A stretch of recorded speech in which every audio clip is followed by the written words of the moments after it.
Hello, and welcome to Wine with Wita, the podcast that is dedicated to engaging with health professionals and caregivers in meaningful discussions. I'm your host, Rita Shamoon, or as my clients call me, Wita. I'm a pediatric speech pathologist, and I am so excited to have you here. Each week, we deep dive into connecting you with caregivers and healthcare professionals, sharing their insights, stories, and key takeaways to help you with your child's diagnosis and your journey. Whether you are a parent, healthcare professional, a lifetime learner, or simply a wine enthusiast, you're in the right place. So let's sit back and relax and enjoy today's episode.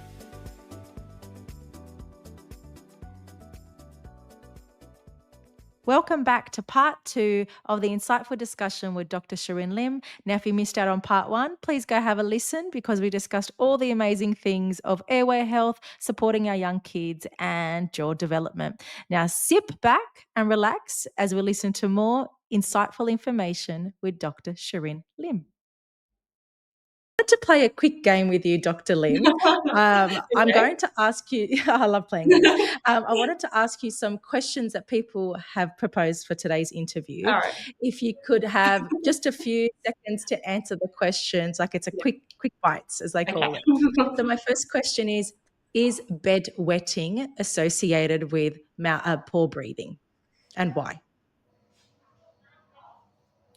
Yes, it is actually one of the key red flags. And there's actually quite a few different mechanisms that have been proposed. And I wish that I could answer this better, but it is related to the increased effort to breathe. And I believe that it plays some impact on cardiac distension. And this leads to a whole host of hormonal cascade where it interrupts our hormones and something to do with the fluid retention so that we're more likely to actually have the bedwetting.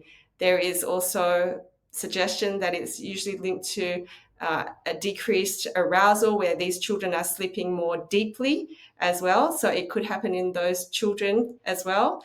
And I can't say that I'm an expert in this situation, but yes, definitely I recognize that bedwetting is one of the strong red flags that a child could not be breathing well. And we also know that palate expansion is a well-supported intervention to actually improve nasal breathing and oftentimes reduce bedwetting.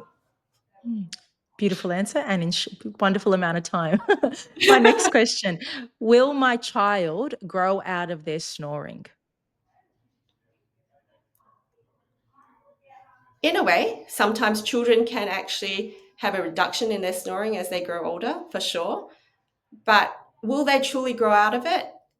It's thought that they may grow into other problems as well, because we know that snoring can actually disturb the sleep and, have irreversible consequences if they are snoring during a very critical period of brain development. And so they may not grow into the child or the full potential that they were supposed to have. So yes, they could grow out of it, but will they be the same child that they could have been? Maybe not. Another question, my orthodontist said to wait till they're about 11 years of age to then have braces, and that's the solution. I know the answer to that. Could you please provide your insight to that? Yeah, a lot of the time orthodontists are taught to treat children in one phase where possible, make treatment efficient as possible. They're focused on aligning the teeth, sometimes taking out teeth to make all the teeth fit together. Their main goal is really to avoid burnout, to treat children efficiently.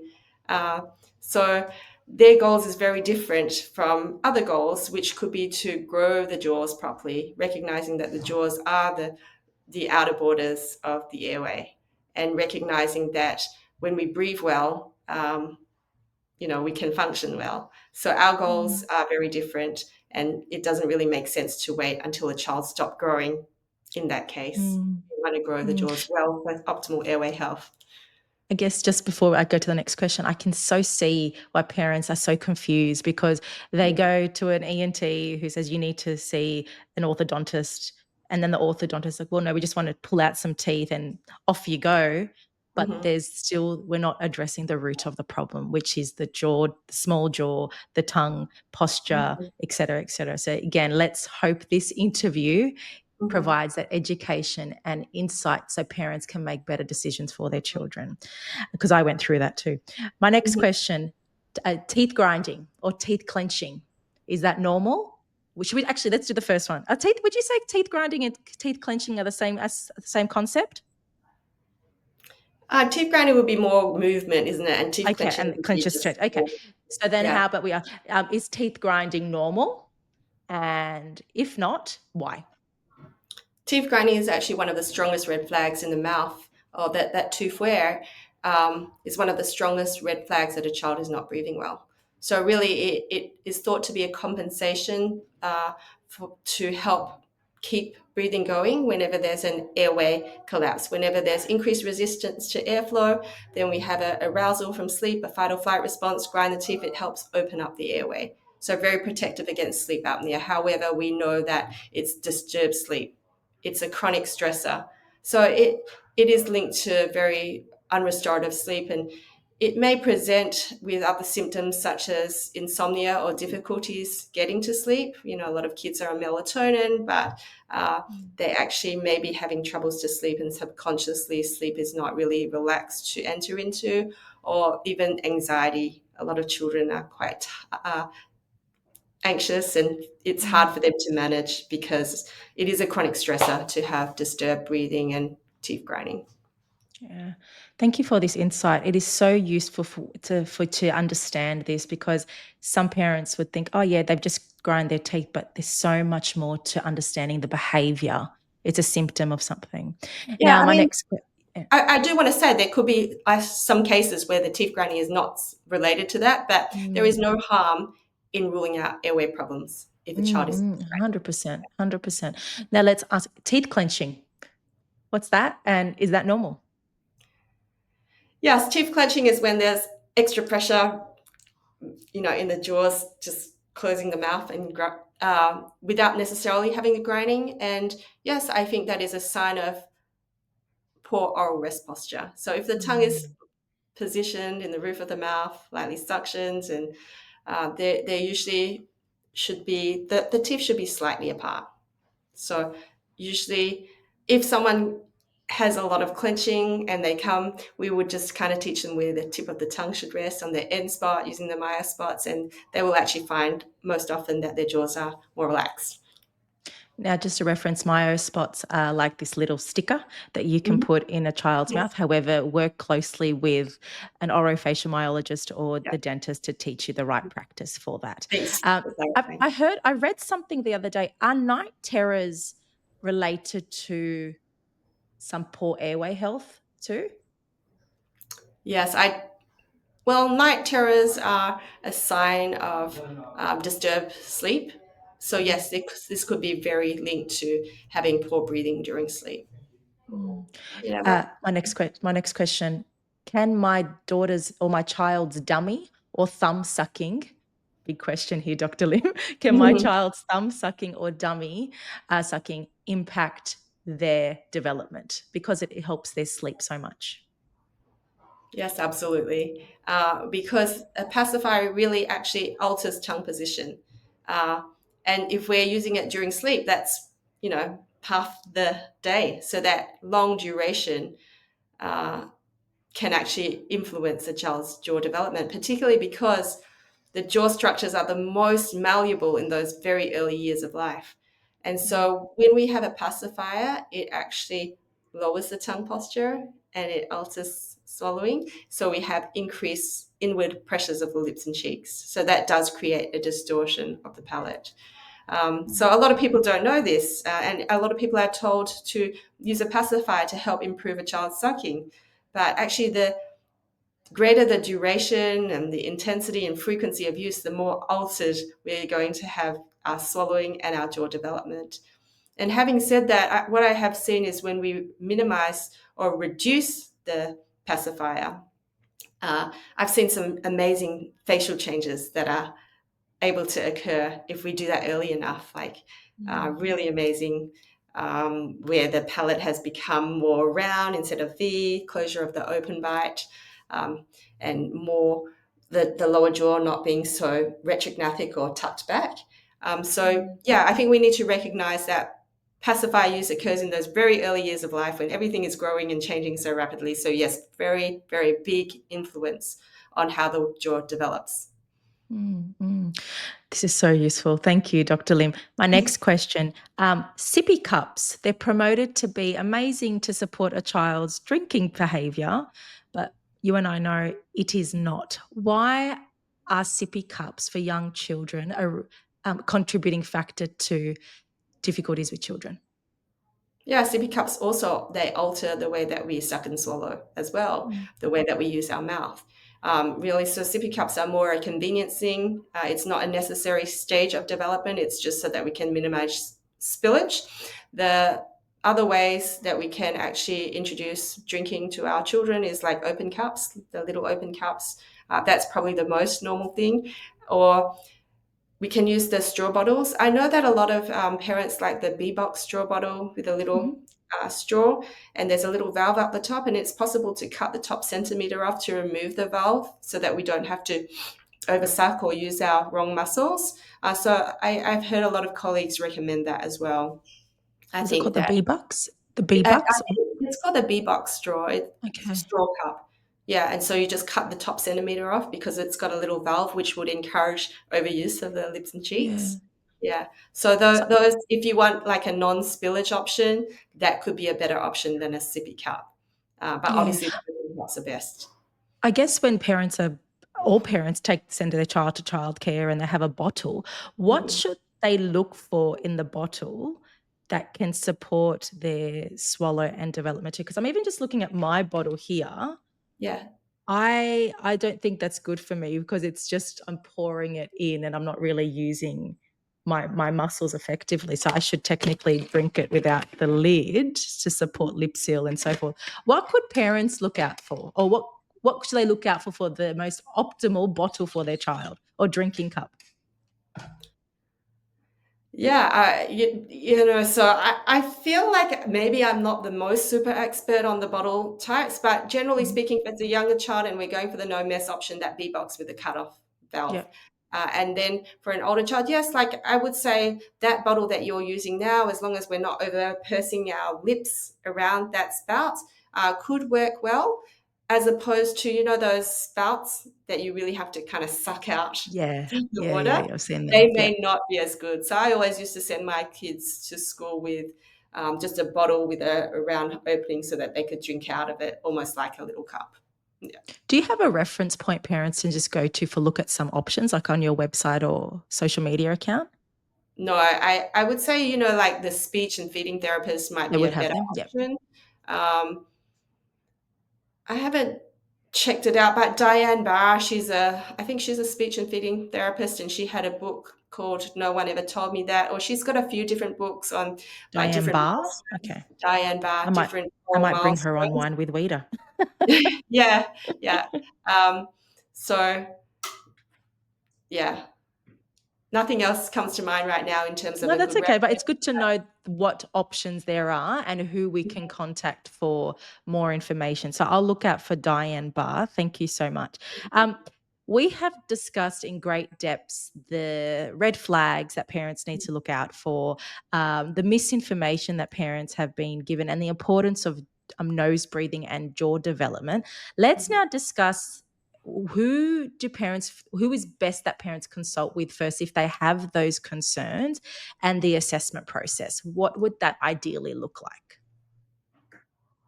Yeah, well, it is a very multifactorial Yeah. problem, and so we will often need a plan to involve various professionals. And I do think myofunctional therapists, people like yourself who have that speech pathology background or the dental background, they're often really good people at uh, doing the referrals and helping to coordinate the care, because the myofunctional therapy is not going to work without having the proper tongue space or jaw structures. It's not going to work without having the ENT surgery if the child has obstructive or kissing tonsils. So I do believe that myofunctional therapists are a really good person to help coordinate their care.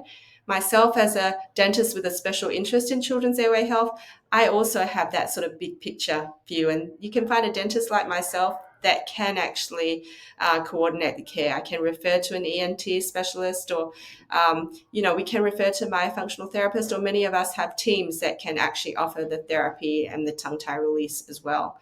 So I do think that airway focused dentist or myofunctional therapist are good options, and they can connect you with other professionals like the ENT specialist. Yeah. And there's, I always say to parents, it's not a cookie cutter answer. You Mm, need the opinion of all allied health professionals or mm, health professionals to support your child. For example, you may need to see an airway dentist first to work on palate expansion, and as well as in my case, work doing some oral motor therapy to mm, supplement or to complement mm, the intervention process for the mm, child. So always ask the questions, mm. read Dr. Lim's book, so you're equipped with all the questions to ask, and specify that to your child, to know the best process for your journey as well. Mhm. Now, let's talk about the best age for children to start their intervention journey. Some doctors may say wait till they're a bit older before they hit adolescence.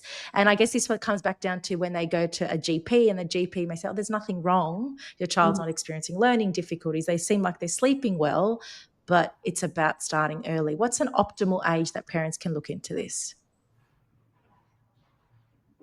Yeah, well, the jaw structures play a large part in our airway. And if we can recognize that jaw structure development is largely influenced by the way that the muscles grow, uh, what we really want to do is pay attention to how the muscles are working very early on in life. So, one of the earliest things that we can do is promote good breastfeeding. So when we talk about how early can intervention begin, yeah, we can see the lactation consultant, really optimize the latch, making sure that breastfeeding is going as well as we can, and minimizing pacifier use, and introducing things like the Mayo Munchie, all these things, promoting good chewing, swallowing.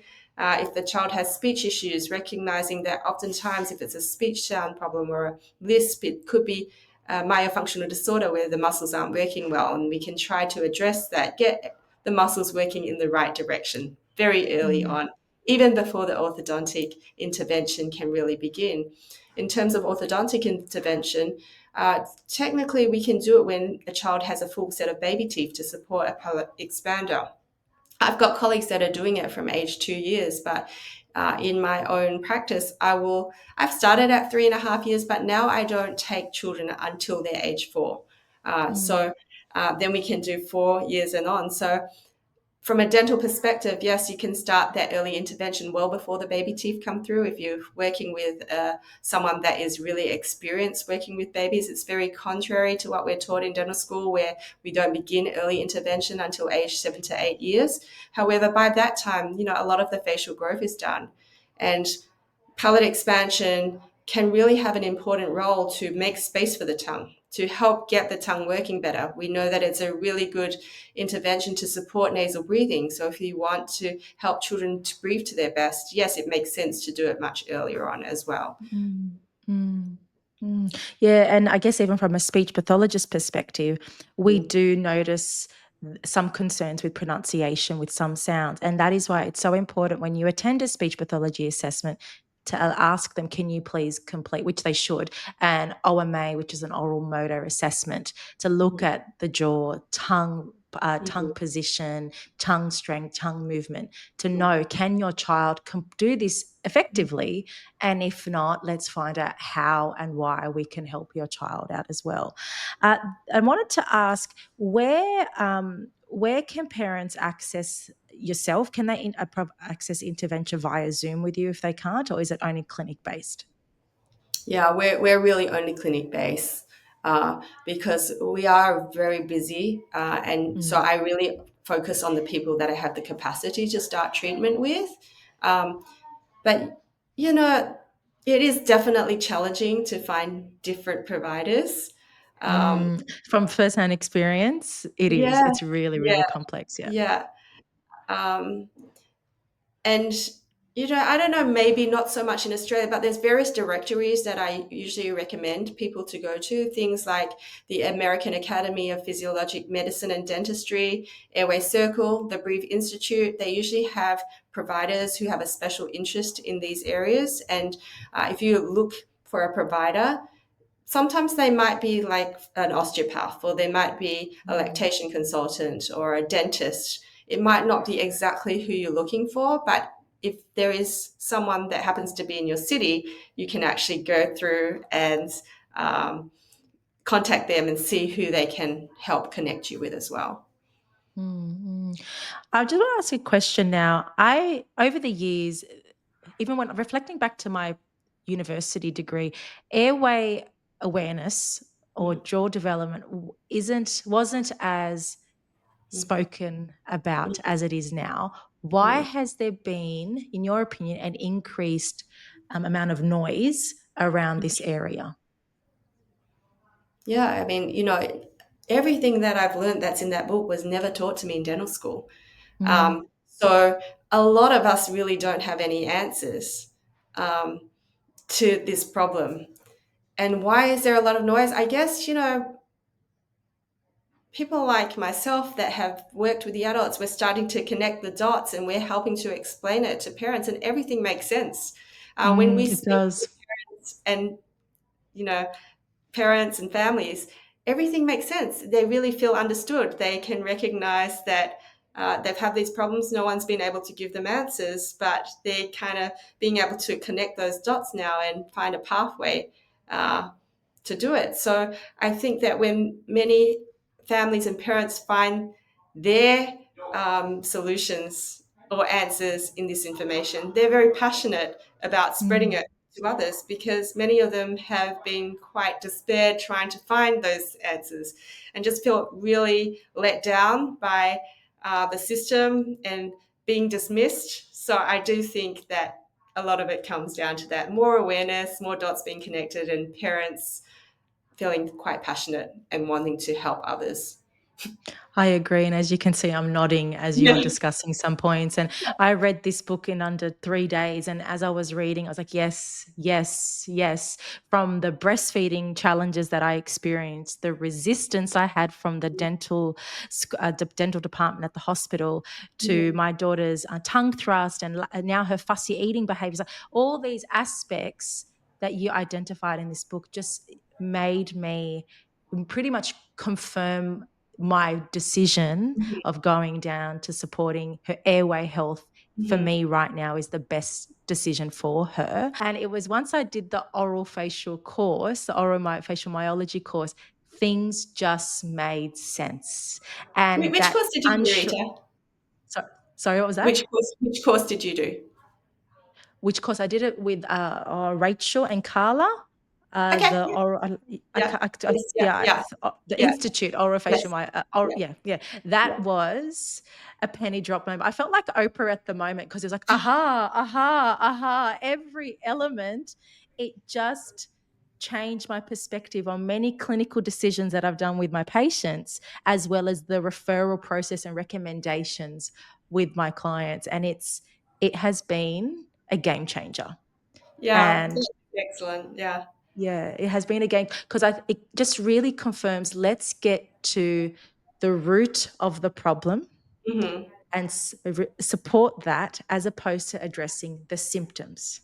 And I Yeah. guess I mean, that's a I want my big, child to stop bedwetting. Well, no, let's just yeah. figure out why.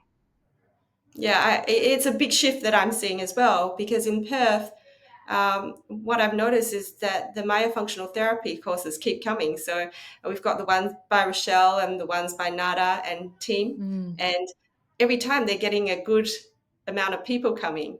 And I'm getting to hear from a lot of the speech pathologists who are attending, and they're mm, like, wow, this is a missing link.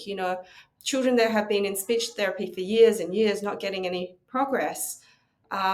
For them to really recognize, oh, we should be screening each child for breathing problems, because these breathing problems could actually be impacting a child's sleep, or being more attentive to tongue tie, because speech pathologists do not get taught about tongue tie in their training no, we don't. as well. No. And so I'm really seeing a lot of engagement and a lot of passionate people to promote airway health, and that's fantastic to see. But I think speech pathologists have a really key role in screening these children that would otherwise not get screened. And many of these children, they have diagnoses like ADHD and ASD, and really no one has paid attention to their oral dysfunction. Actually, I have two questions. Okay. Also, Dr. Lim, this has been so amazing. Yeah. It has just sparked so many neurons that have really enticed me to ask more questions. Maybe we can meet one day and have an actual wine with Wita to discuss this even more. Yeah. What's your take-home message that you could tell parents listening to this podcast? Yeah, that nasal breathing is a key to healthy sleep, healthy development, and it sets up a child for a better trajectory of overall health and wellness as well. So we need to pay attention to that. And in addition to looking inside the nose, recognizing that palate expansion is an important intervention to help promote nasal breathing. I think that's really one key that I would like to take parents to take home. Absolutely. And here, let's just keep spreading the word. Now, Dr. Lim, before I finish up, I ask all my guests this one question. Yeah. If you could be a better version of yourself tomorrow, what word will you apply to yourself today? What word? Well, I do have a key word for 2025, and that is expansion. Ooh. I am really looking to expand my comfort zone and expand my confidence and impact, and really make a lot of change for children's airway health in this area. Oh, that is brilliant. What an interesting way. Like, you can apply that word expansion to many aspects of your life, but I love how it's got such an important aspect with jaw development. So yeah, thank you for that word. Now, if anyone wants to buy Dr. Lim's remarkable book, I will place it in the show notes, or you can even access her on Dr. Shereen Lim on her Instagram, where you can find it. If you're interested in more about what Dr. Lim and the message she is sharing, please follow her on social media. And I believe you can contact her through her website. Now, Dr. Lim, thank you for coming on Wine with Wita today. It has been an amazing, insightful, neuron-sparking conversation. And let's keep making noise about airway health for our young kids so they can learn better, sleep better, and breathe better too. So thank you, Dr. Lim. No, thanks, Rita, for helping to promote this message. You're more than welcome. Now, everybody, have a beautiful day, and thank you for listening to Wine with Wita.